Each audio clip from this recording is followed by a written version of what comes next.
Hello, everyone. Welcome back to the ZukoCast, episode 5. Today we are joined with Aurazona, a longtime member of the Discord server in ZUKO'S world and also in the surrounding communities. Thank you very much.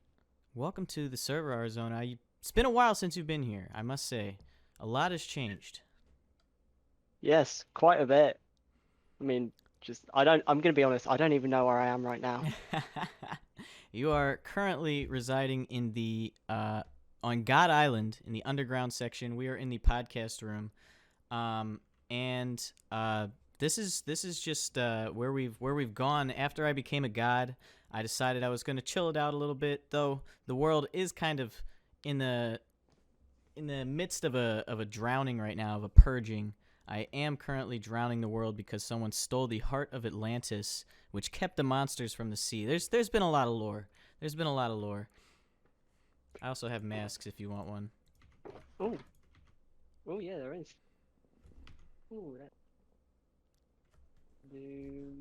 I mean, I've got the Thanos gauntlet. I'm gonna have to go with Notch Thanos. There it is.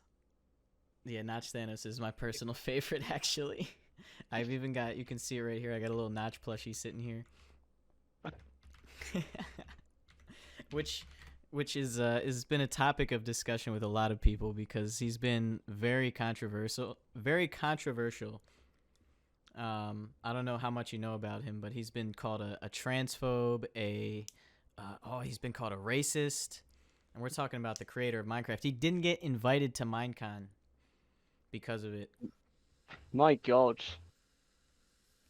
Yeah, I mean, I've seen his Twitter, and I suppose Twitter is the sort of platform where you're allowed to be open with your opinions, isn't it? Yeah, that's something that, and I mean, you would think, I should say, you would think, and for saying some things that were I would say questionable, things that I would say were a little edgy maybe, but I don't think racist or homophobic or transphobic.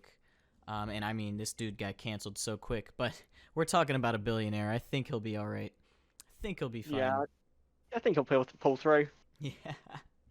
So what have you been up to, my friend? How's life been treating you out in the wild in the pre-boogaloo? Yeah, well, I mean, since coronavirus hit, I've been mainly working on my college projects for home because I'm currently studying games development. Ooh. Do you have a favorite type of game that you would want to develop? Well, I mean, funnily enough, I'm actually working on my final year one project right now. I'm developing a 2D multiplayer shooter called Quonk Tournament. Ooh, it's gonna okay. Yeah. What elements would you say it draws from? What inspirations? Oh, it mainly draws from my personal love of 2D games, mainly due to the fact that I can't aim in a 3D space. It definitely makes it a lot easier, doesn't it? Yeah. But it mainly draws inspiration from the late and great arena shooters from the 90s, so Unreal Tournament and Quake Tournament, which if you put two and two together, you get the name of the game. Ah, yes, I see. That's pretty smart. So it's like combining some of your favorite games in the past and putting a new spin on them. Of course, you're still very new, so we can't. I mean, I'm expecting a AAA title, but most people I'm sure are okay with anything. Yeah. So yeah, I'm in the beginning stages. Like, I set myself out a plan. I've completely just ignored that, and I've begun working on the soundtrack, which was supposed to be week 8 instead. Yeah, it's kind of hard to keep track. Even when you plan stuff out, like you get a whole list of things you got to do, set in order, and all of a sudden you're somewhere else. What have you been making the music in? I've been using FL Studio because that's what I'm most familiar in, and I actually caught one of your streams once, which taught me how to use the piano roll, because before that I had no idea what the hell I was doing. Glad I could help. I'm trying to start streaming just music and when I'm playing Minecraft, want to stream me actually creating the project I'm working on, which is an MMORPG. I can't say I'm making a game like you are, like coding. I actually was messing around a little bit in Java coding, but couldn't be bothered. I'm not gonna lie. Oh, that's fair enough. Yeah, I'm not too partial to Java myself. Is yeah, it seems like it's. I mean, I don't know how. I guess how similar is Java to other languages? What would you say separates it, if you Well, know? I mean, programming itself, like it kind of works on the concept of once you've kind of got one language in there, you can it gets easier to understand the others. Like real So like, languages as well, yeah. Because you because find like for similarities, I'm example, sure. I started year 8, I think, which was when I was around 12, 13 with Python, and then I did that until year 11 when I was 16, and Okay. then now I'm working on C sharp, which is what it's kind of up there with like AAA Yeah, gaming, I suppose. that's the norm right there. You combine that with some 3D rendering programs. If you're doing 2D, all you got to do is make the sprites and the backgrounds, that kind of stuff. Right. Even a 2D game, though, I mean, you can't downplay it. Even a 2D game is a tremendous amount of work. Any kind of game creation, any coding, unless you're just making like a bank, like a financing application, it's pretty tough. Yes, certainly. Because I mean, if you don't really have an idea of what you're doing in the first place, it's going to be a million times harder. Oh, 100%. Do you have a recommendation for a first language? Do you think Python was the best choice? Definitely. Python has a bunch of support everywhere. Like you can find countless online guides for it, like bunch of YouTube tutorials. And once you you don't have to understand it inside out. Like as long as you can kind of get on with it, maybe I don't know, code yourself a little calculator or something, you should be pretty much good to go in my opinion for any other language. Noted, noted. Because Java does seem to be a bit. I don't know enough about programming to say that it's harder than anything else, but it didn't seem easy. That's for sure.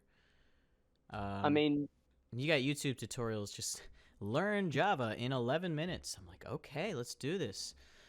And 20 minutes later, I still have not learned Java. yeah, I was never too fond of Java myself. We tried it out once in computer science and I never really got the hang of it.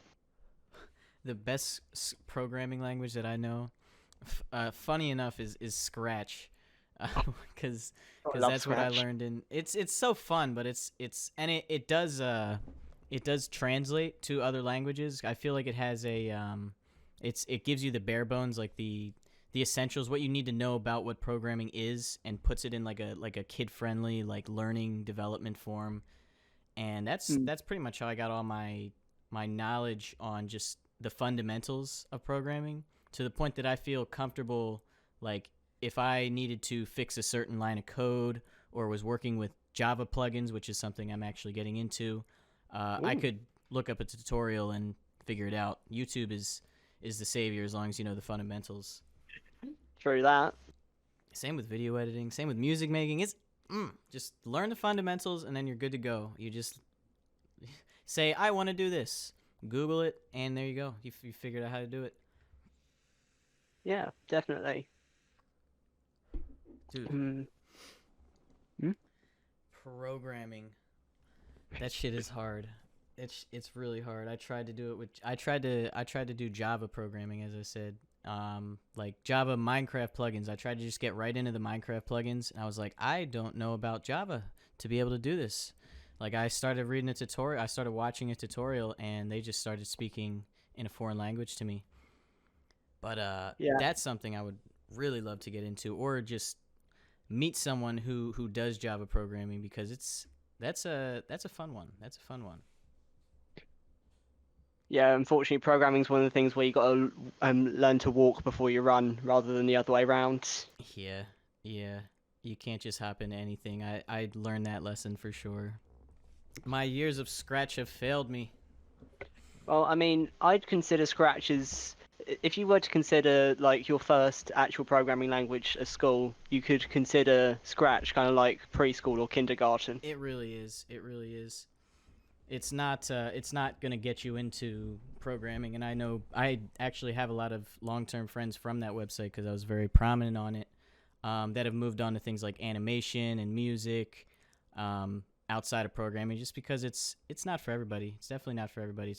It's strenuous, and if you don't have the mindset for it to just go through these projects, just writing out lines of code and learning the shortcuts, even with shortcuts, it's a lot. Mm. But yeah, man, Hmm? I am tired. it's been a stressful last couple of weeks for a lot of people. How's you're in the UK, right? Or Yep. am I? Yeah. How are the tides out in the UK right now? How are the vibes out there?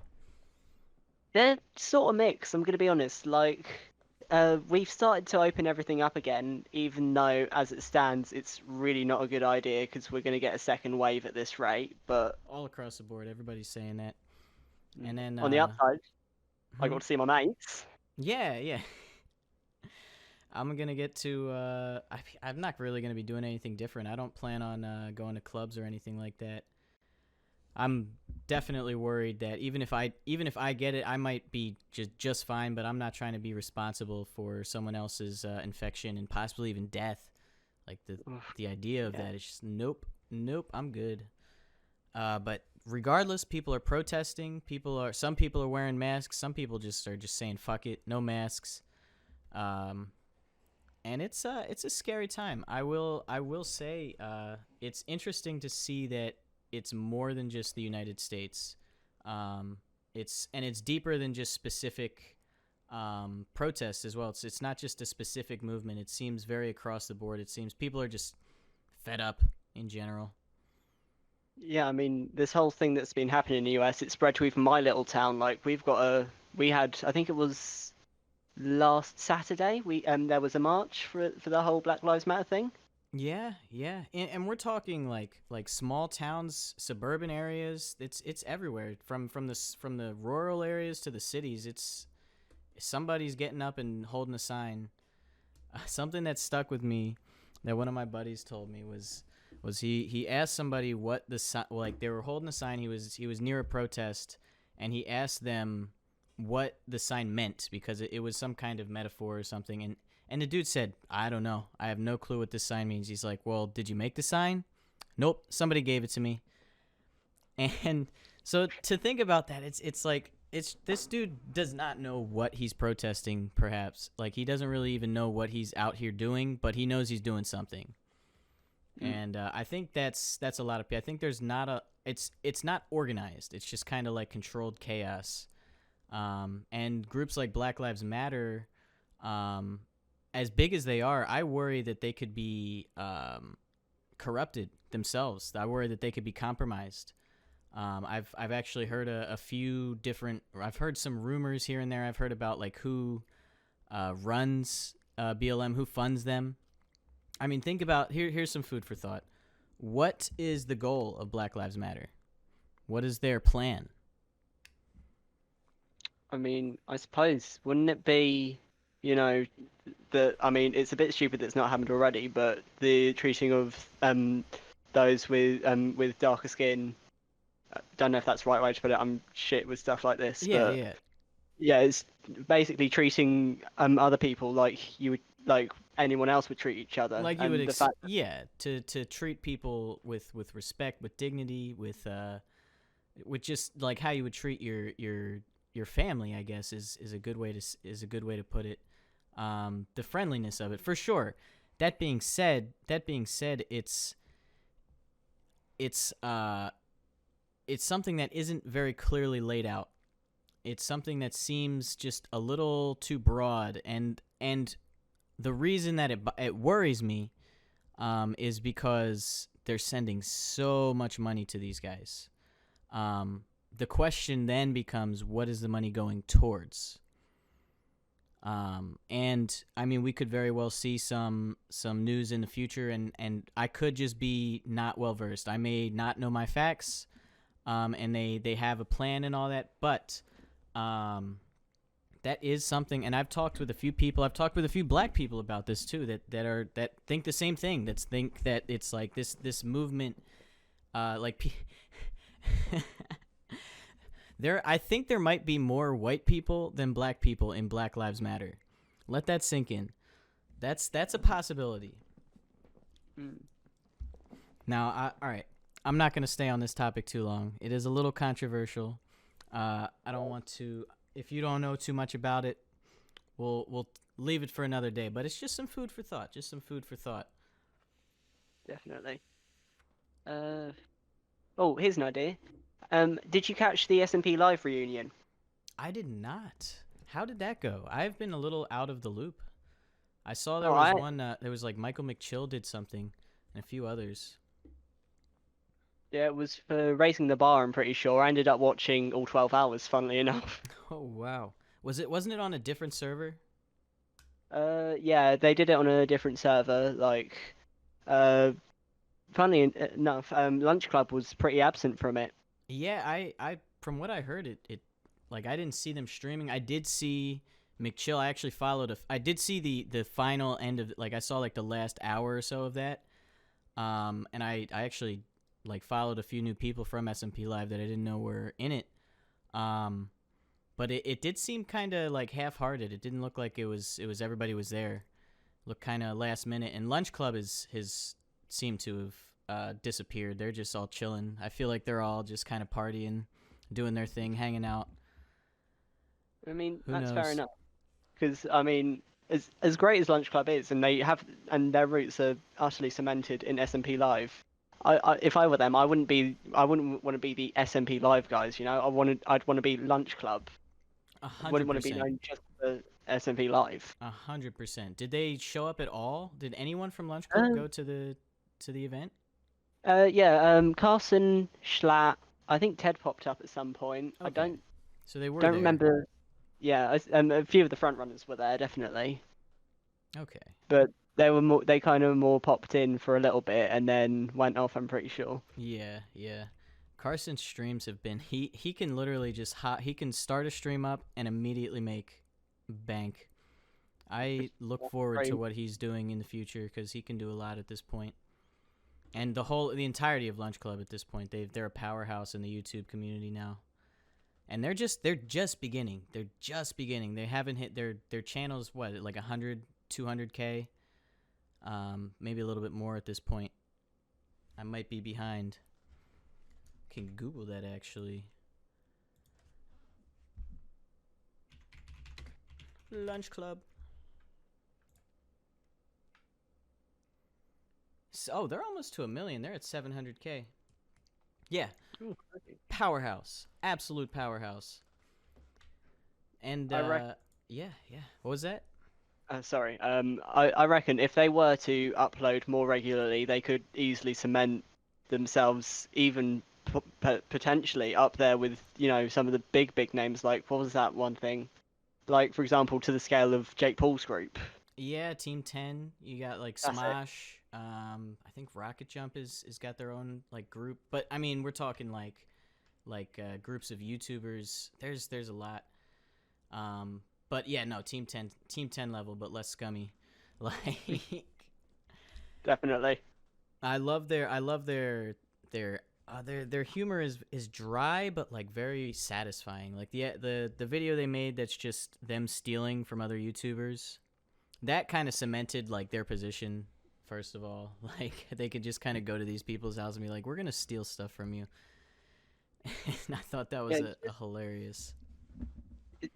I'd say it's their brand of humor. It's just sort of blunt, but it's so blunt it's funny, you know? Yeah, Like when they yeah, turned up to Captain Sparkle's house, just like, "Hi, we're gonna be robbing you."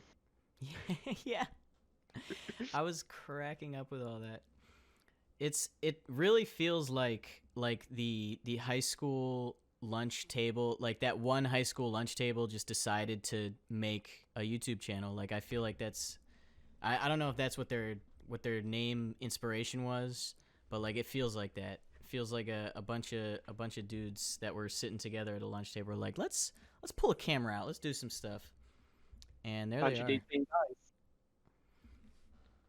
Or how has the fame been, my friend? How has your cult been? Has it been overwhelming at all?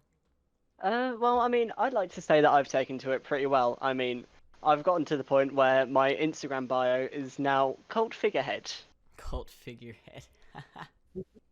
Like, I mean, my cult's doing great though. Like, I love all the people in there to death. They all mean so much to me. That's awesome, dude. That's awesome. And I mean, it's who? How many people out there can say they have their own cult? It's a very small number.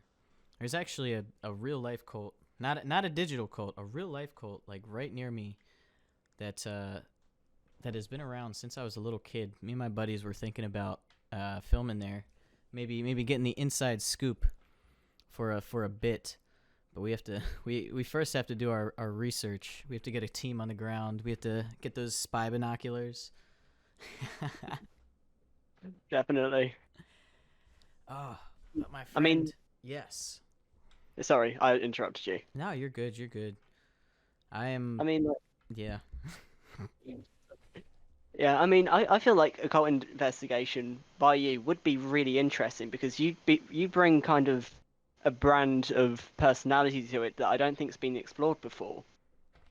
Well, we've done one episode recorded that we have to edit. Me and a couple of my friends have been starting up a channel called The Boys Investigations, and it's basically us playing these characters. One of us is one of the characters is the famous musician Joshua Giannono, who is a just complete government conspiracy theorist. I'm the philosopher, and then we have our videographer, the director of it all, and it's just stupid stuff. But we're trying to tie it all into like conspiracies. In every episode, we want to find some kind of new avenue to investigate. And yeah, I think it could go pretty well. Yeah, But no, that sounds really interesting, actually. yeah, I look Um, forward to editing the. It's a lot of editing. That's the only thing. It's as being a content creator is not easy, and also leading a regular life, making sure you got bills paid. mm, But no, it's very fun at the same time. Very rewarding. Nothing else I'd rather be doing myself. it's great to hear. The one thing you want to be able to do is do what you love, I suppose, isn't it? Yes, sir. Yes, sir. Have you quit the vape, my friend? You say that just as I take a hit. That's funny. I was off for a little while, and then one trip was all it took, and I was like, and I'm back. One trip to the Wawa. Wow, wow, wow, wow, wow. Wawa. You guys don't have Wawas. Do you know what I don't Wawa know. is? I'm gonna be honest, no. I just thought it sounded funny. It's like it's a gas station like convenience store. They're based off like their logo is a duck.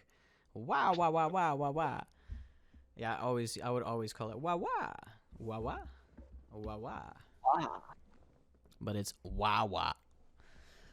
Oh my goodness. I think I am out of things to talk about at this point. Is there anything you want to promote? Any topics that you had on your mind? Because we can go however long, but the dry air, don't want that. Don't want that. Our viewers, the poor viewers, these poor guys, stuck in this camera. They can't even move.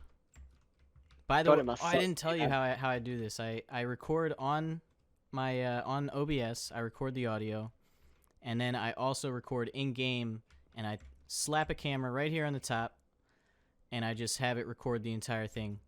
At some point, I will actually get cameras that pan between people, so like when you're talking, it cuts to you. When I'm talking, it cuts to me. But that's it's not in the budget right now, unfortunately. Yeah, I'd actually like to talk about something a little close to my heart. Absolutely. Have you heard of AOL? AOL. I am quite familiar with AOL. Well, I mean, it shut down officially, what was it, December 2017, I believe? But there's been a revival project working on it. Yes, yes. I was actually invited to this, but I never downloaded the app. I heard that you guys have a group chat in AOL. Is it AIM or is it AOL? Well, AOL's like the general term, but We're on IAM, which is AOL Instant Messenger, so the term's really interchangeable. But yeah, like I was I'll tell you how it started. I was just because I mean I love like web like internet and stuff from the 90s because that was Yeah, when nostalgia, man. personally in my opinion that was when it was at its peak because it's just the untethered creativity expressed through these sites provided just a window to the simpler times. Oh, literally When through like forum posts. Like, oh my god, it was great. Yeah, nothing like we have today. yeah. And I mean, like, so I decided to go on Wikipedia to read a bit more about it, and I noticed a link to the revival project. So I decided, fuck it, why not? Let's download it. And I set my status after I got it all set up as add me on AIM. And so I believe it was Blake who first asked, "What's AIM?" He didn't know Because what he it tried to was. send me an email or something. So I introduced him to it, and then I believe Hayden got on board, and it just kind of spread from there. Has it still been growing? You guys been getting new members? Yeah, let me get up the Discord and I'll tell you how many members we've got in here at the moment. The AIM revolution. Bring We back the have, old. let's see, 14, 6. We have 12 people at the moment. It's a pretty solid group. That's the group chat right there. The AIM group chat.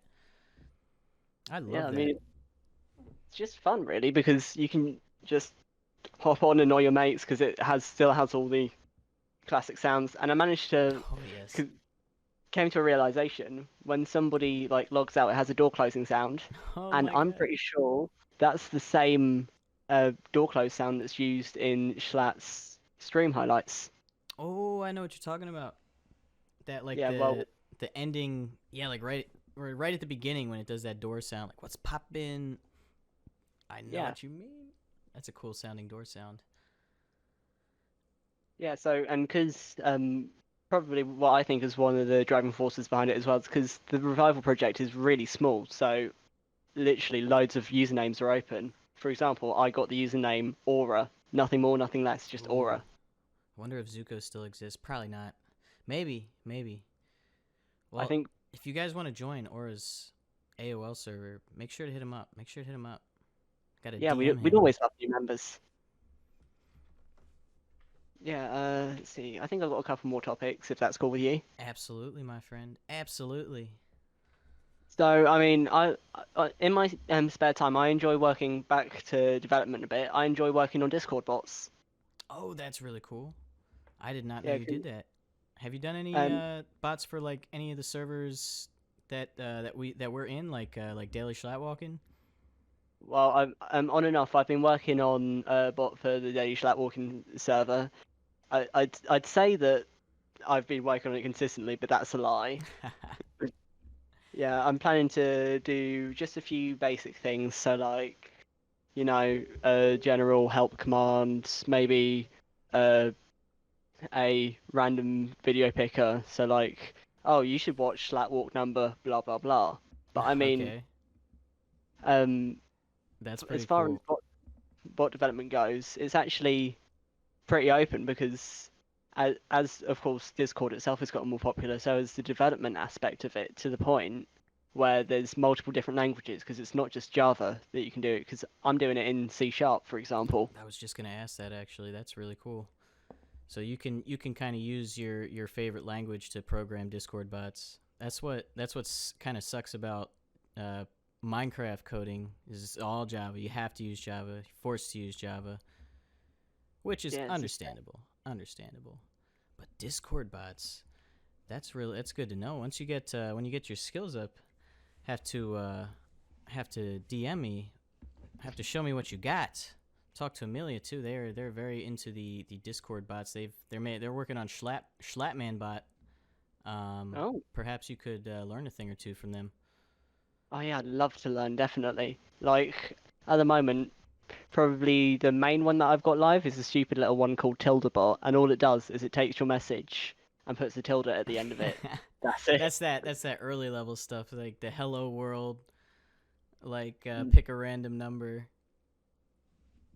I love the bots that turn your server into like an RPG. I mean, I've always been an RPG fan myself. Like, I very much enjoy just the role play aspect of games. Like even in Minecraft, that's what I'm actually trying to work on. But they do that. There's some really interesting Discord bots. Like I mean, an economy bot. You make an economy bot, you're set. You're set for life. You get that money. It might be Discord money, but you still get that money. Yeah, I mean, unfortunately, stuff like that, you've got to be able to actually know what you're doing, unlike Oh someone like yeah. me. Oh yeah. It takes a lot of time. It takes years. Even people that are seasoned have to take some time to learn Discord bots. But you've got the that foundation. So I'm Mm. sure it's just a matter of Googling a bunch of things until you've got a decent knowledge. I mean, when you break it down, once you kind of know what to do for programming, half of your time will be split towards how do I do this? Google, help me, please. I'm suffering. Yeah, true. All right, I got a topic. That topic Oh, is music. Music, my friend. How has the music? What have you been listening to in the music industry besides Prince Zuko, of course? Besides. obviously. Well, I mean, let me get my Spotify up right here. Oh Uh, shit. Get mine too. recently, I mean, I nowadays I mainly find my music, like new music, through either YouTube autoplay because I've left it on by mistake, or Spotify's weekly Discover, which is actually how I found you. The Weekly Discover. Wow. Yeah, because I believe it was IB Starlin that Weekly Discover picked up, and I decided, hey, this looks interesting, and then I saw you streaming, so I hopped in, and I can see the analytics. That's that's really cool because I just recently started getting, well, not super recently, but yeah, Discover Weekly has done a number for me.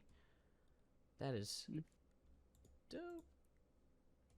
yeah, I so normally listen recently, to, well, I started listening to the Daily Mix, which is just they pick your favorite songs. But Discover Weekly, I used to listen to that a lot. You can find some really interesting music. yeah, definitely, I feel like you, yeah, you, you dig through a lot of shit though. There is sometimes you're just like, I don't think I can listen. definitely. Gotta be Did in the strike mood. gold the other day though, and I ended up with like 7 odd new songs in my like songs playlist. Nice. There's a very big surge in the creative field right now, especially in the digital creative field. I've just Definitely. seen my numbers just naturally rising, and I think I can say that's kind of happening with everybody. Oh, but Oliver, do you know Oliver Tree? I think I've seen ads for his stuff, and I think Spotify's steered me into his stuff now and again. He's the guy who He's the made guy with Alien Boy. I fell down to earth from 100 miles away, and somehow I still make it work. But it's overrated and somehow played out. That song, that one's really good. I went to a concert from him, and he was in a wheelchair. That's about all I got on that one. Dude's an actual stuntman outside of his music. Oh, Crow. So that dude is legendary. Definitely. I mean, it takes some balls to rock up to your concert in a wheelchair. That's No, how you know you're his dedicated. foot was broken. His foot was broken, and he still showed up. He made a show out of it. He actually had like people in medical. I made me wonder if it's real or not, because he had people coming on in like surgeon outfits and stuff. I was like, is this dude tripping, or did he just want to go? He just wanted to be on a wheelchair for a show. Like, he just wanted to be able to say that. Like, I performed to a concert. I performed to a huge venue in a wheelchair. That's legendary right there. That is a flex. That's a flex and a half. Oh, I've found there's a lot of artists that have been in my rotation lately, but the vibe lately has definitely been just low key bops, like that lo-fi. People have been mixing lo-fi and hip hop, and like it's becoming the new big thing. You got people like who is there? There's Gus Dapperton. There's Rex Orange County. Um, a lot of people. Would you have a do you have a genre that you flow towards? I mainly flow towards hip hop, like kind of rap and that stuff. Okay, okay. Hip hop is a very large genre. I mean, you've got the classic hip hop. You've got your, I mean, there's the, as I was talking about, the lo-fi age of hip hop where people are just kind of rapping over the beats to study to. Mm. There's the individualists. There's people who are making it like it's not even hip hop anymore, but they're rapping still. Um, Genres are kind of melting, I feel like. And I think that's for the best, personally, because I mean, sometimes you get some people who only limit themselves to certain genres, but if we were to take all these things and smash them together, you could get to the point where people are exploring something that they wouldn't before and they like it. Yeah, because it's mixing like half of the song is that genre that they like. It's mixing their genre with something else. It gives them a chance to branch off in a new genre entirely. Mm. It's oh damn, I lost my train of thought. Yeah, yeah, music though. Music is a lifestyle. Music is bringing a lot of people forward in today's climate. Definitely. I'd be lying if I didn't say I grew up with music, because ever since I got that iPod Touch back in, Ooh. must have been what, 2007? Like, the chances are if I'm outside, I've got headphones on or earphones in or something, I'm constantly listening to music. Yeah, yeah, that's me too. Every time I'm going on a walk, headphones in. I ain't listening to nobody around me. Though sometimes, every once in a while, it is nice to listen to the birds. Listen to the ambience. And well, now they got music that does that for you. They just throw the birds in the track. It's like C418. That's somebody who, if you haven't given a listen, by the way, outside of his Minecraft music, amazing stuff. Very chill. I'll check them out, definitely. I mean, we're talking about the guy who made the Minecraft music. So overlooked, so overlooked. He has like 4 or 5 albums outside of it. But that's my spiel on music. That's what I've got so far. I mean, my life has been music and Minecraft. Those are pretty much the topics that I know about. This podcast, I've been trying to branch out a little bit, see if I can expand my horizons a little bit. Yeah, I mean, definitely, it's always good to branch out, but you shouldn't forget, in my opinion, what you've come from, you know? Like, music and Minecraft, in my opinion, that's a great place to start, because Minecraft, the creativity of that, combined with the creativity required for music, that can make people, man, It's a you power. know? It's a power combination right there. It's like if you had to get rid of like Minecraft or music, if you had to pick between one, that right there. A few people said, like, I put a poll up for that actually, and pretty much everybody was like, music hands down. Minecraft is just a creation, but I'm like, I don't know. I mean, that would, yeah, it's tough. I mean, I reckon myself, I'd actually go for Minecraft, if anything, because, don't get me wrong, Minecraft itself, it's legendary at this point, but music, man, like, Music not is ancient. It's timeless. It's existed pretty much as long as humans have. It's existed as long as sentience has existed. Since somebody figured out how to pick up a stick and tap it to the beat, just oh, music. Monkey make music. Yeah, I mean, it's just like it's amazing how prevalent music is, though, because like consider it's a bit like sometimes I think about languages, like all over the world, like separated communities all came up with like the same medium to communicate with each other. Yeah, yeah. That I mean that can be. You can see how cultures intertwine with that kind of stuff, and I mean you see it come together in very interesting ways. Like international, like music goes from, I mean, especially in today's age, music goes from one part of the world to another just like that. Whereas back in the day, music was separated by the culture. Music was different based on where you lived. And it Mm. still kind of is. It still kind of is. But now it's like you can hear something from anywhere in the world just playing on like a typical walk. find definitely. that fascinating. Trying to Yeah, get it into should. different languages. Learning Russian. I want to make a Russian English combination mixed song. Oh, that would be sick. Cause music it transcends language. It transcends just what the lyrics have to say. You know, because sometimes, if you consider it, music could be a language in some cases, because you can Yeah. communicate feelings in music that you might not be able to with your voice. You really can. You can get a message across better with a song sometimes than with any words. And smoother. You can get a message across in a more in just a overarching sense. Just that feeling, as you say, it creates your relaying feelings. You're not relaying a specific string of words. Yeah. Yeah. I think I'm dry at this point, I'm going to be honest. That's all good, my friend. It's been great having you on the podcast. Thanks for having me. Yeah, absolutely. Next time, if you want, by the way, Chalk. I actually asked Chalk if he wanted to come on as well, because three's a crowd. Three's a crowd. And I'm planning on having him. I think I asked him if he wanted to come on. He said yes, as long as I join his Fishing with the Boys podcast. So I will be on there. Podcast. Have you been on the Fishing with the Boys podcast? I'm one of the three, mate. Oh, you're the Fishing with the Boys podcast. Yeah, it's me, Chalk, and Blake. Oh, that's amazing. I have to be on the Fishing with the Boys podcast, and I have to get the entire Fishing with the Boys podcast here. That's a great name. I was so sad because I was like, I'm making the first podcast in Minecraft, and Chalk hit me up. He's like, no, you're not.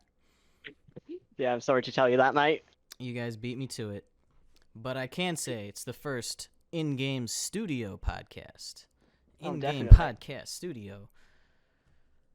Yeah, we'd love to have you on, mate. Definitely. I'm gonna be on.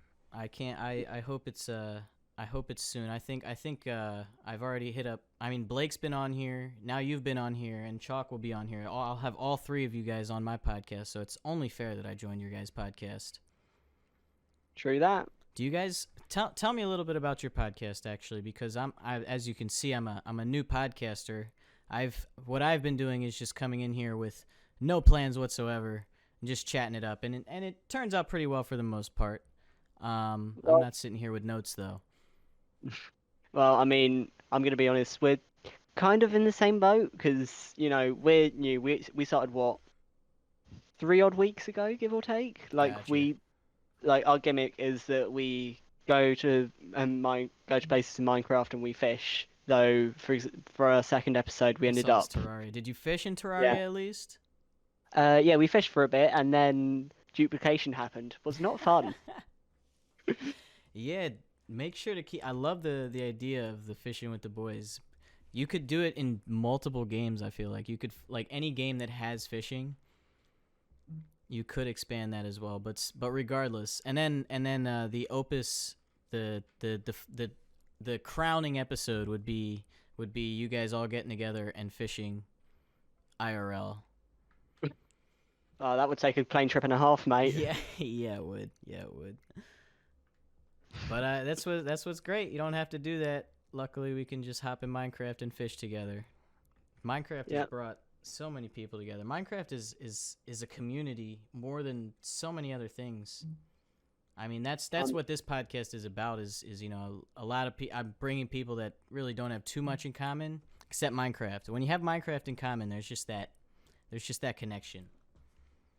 Definitely. I mean, if it weren't for Minecraft, I doubt I'd be in this community at all.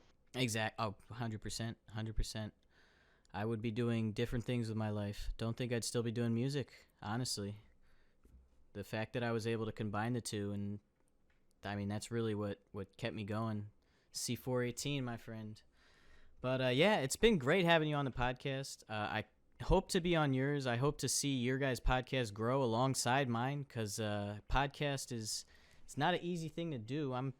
I was coming in here like, I'm gonna do daily episodes. Now I'm like, I'm gonna post them every once in a while. Yeah. But yeah. Yeah, we'd love to have you on here. We'd love to have you on Fishing with the Boys. Thanks for having me. Of course. Aurazona, it's been a pleasure. Let's get out of here. Say goodbye to the viewers. Viewers, have a wonderful day. Thanks for joining us on the podcast. We'll see you next time. Bye.